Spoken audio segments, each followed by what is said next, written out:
కుంభ అనేది కుండకు సంస్కృతంలో సమానమైన అర్థం గల పదం. దీనికి కలశం అనే అర్థం కూడా ఉంది.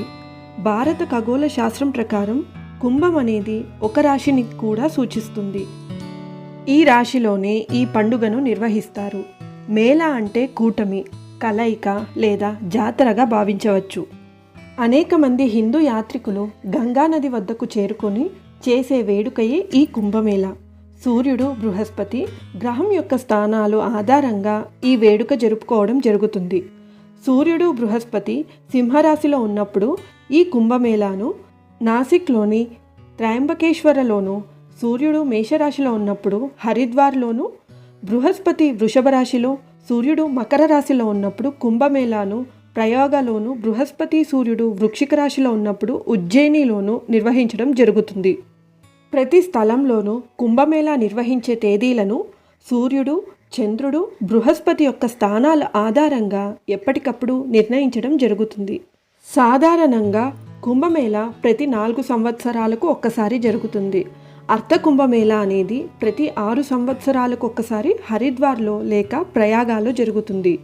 పూర్ణ కుంభమేళా అనేది ప్రతి 12 సంవత్సరాలకు ఒక్కసారి ప్రయాగ, హరిద్వార్, ఉజ్జయిని, నాసిక్లలో జరుగుతుంది.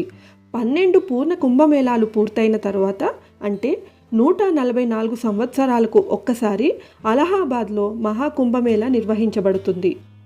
జనవరి 2007లో చివరగా ప్రయాగలో 45 రోజుల పాటు జరిగిన అర్ధ కుంభమేళాలో 17 మిలియన్లకు పైగా హిందువులు హాజరయ్యారు. అన్నింటిలోకి పవిత్రంగా భావించే మకర సంక్రాంతి అయిన జనవరి 15 ఒక్కరోజే 5 మిలియన్లకు పైగా హాజరయ్యారని ఒక అంచనా. 2001లో జరిగిన చివరి మహాకుంభమేళాకు దాదాపు 60 మిలియన్లకు పైగా ప్రజలు హాజరయ్యారు.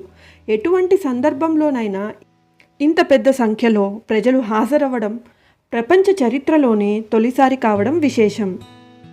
జనవరి 13 తారీఖు నుంచి ఫిబ్రవరి 26 వరకు దాదాపు 45 రోజుల పాటు కుంభమేళా జరుగుతుంది. ఉత్తరప్రదేశ్లోని ప్రయాగ్రాజ్లో ప్రధానంగా జరుగుతుంది. గంగమ్మ తల్లిని మనసారా పూజించడం ఈ వేడుకకు అసలైన పరమార్థంగా పండితులు చెబుతూ ఉంటారు. క్షీరసాగర మథనం సమయంలో ఆ సాగరంలోంచి అమృత భాండం ఉద్భవించింది. ఆ పాత్ర కోసం దేవతలు, రాక్షసులు పోరాటం సాగిస్తున్నప్పుడు అందులోంచి 4 అమృతపు చుక్కలు భూలోకంలోని 4 నదుల్లో పడ్డాయి. దాంతో ఆ 4 నదులు అత్యంత పవిత్రతను సంతరించుకున్నాయని పురాణాలు చెబుతున్నాయి. హరిద్వార్లోని గంగా, ఉజ్జయినిలోని క్షిప్ర, నాసిక్లోని గోదావరి, ప్రయాగ్రాజ్లోని త్రివేణి సంగమంలో అమృతపు చుక్కలు పడ్డాయని చెబుతారు. ఈ కారణంగానే నదుల్లోని నీళ్లు కొన్ని సమయాల్లో అమృతతత్వాన్ని సంతరించుకున్నాయని చెబుతూ ఉంటారు. ఈ సమయాన్ని కుంభమేళ సమయంగా భావిస్తారు. అందుకే అప్పుడు ఈ నదుల్లో స్నానం చేసేందుకు కోట్లాది భక్తులు సిద్ధమవుతారు. ఆ ప్రత్యేక సమయాన్ని బృహస్పతి, సూర్యచంద్రులు కదిలికల్ని బట్టి నిర్ణయిస్తారు. వీటి ఆధారంగానే కుంభమేళాను 2 రకాలుగా జరుపుతారు. అవే అర్ధ కుంభమేళ, మహాకుంభమేళ. అర్ధ కుంభమేళాని 6 ఏళ్లకోసారి, మహాకుంభమేళాని 12 ఏళ్లకోసారి జరుపుకుంటారు.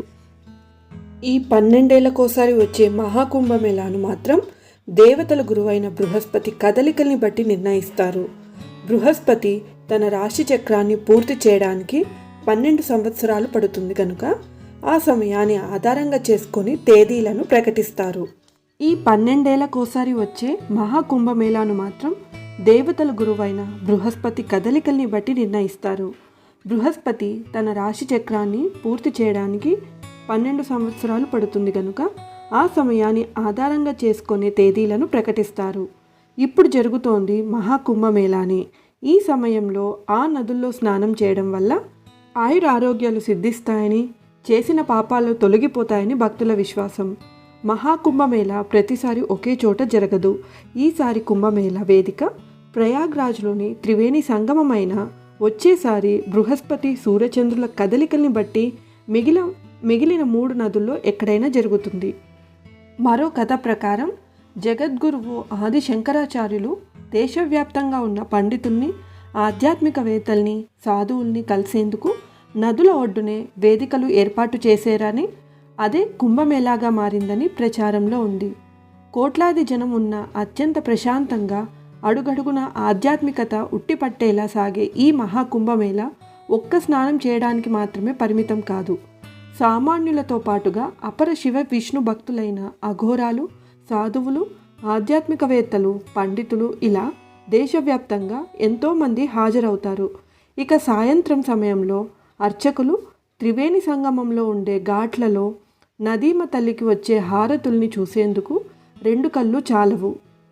ప్రతి ఏటా ఈ మాసంలో మాఘ్ మేళా పేరుతో గంగా నదికి ప్రత్యేకంగా పూజలు చేస్తారు.